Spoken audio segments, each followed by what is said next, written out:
kalau kita bandingkan Malaysia, kita tak kira lah Iran apa semua. Malaysia, Thailand, Japan, sekarang ni Indonesia awak.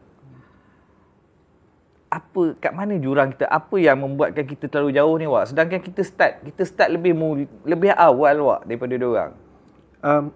Jurang jauh ke tak soalannya? Sebenarnya dia tak jauh. Tak jauh awak Dia tak jauh. Okeylah.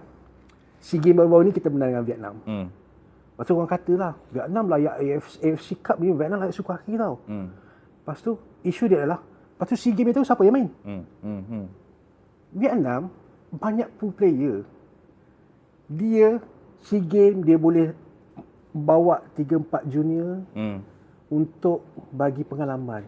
Tapi junior tu yang main AFC baru-baru ni. Tim yang sama. Cuma senior dia kurang pelibatan waktu SEA Games. Main pun tak lama sangat. Kita menang. Itu yang membuatkan kita dapat gangsa. Kita kena ingat, disebabkan pool player dia tu. Kalau kita cakap jurang jauh, tak jauh jurang.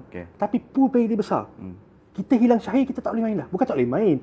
Kita hilang satu sengat hilang tu. Satu, ya. Sengat tu hilang satu. Peluru tu dah tak ada satu lah. Peluru hilang satu.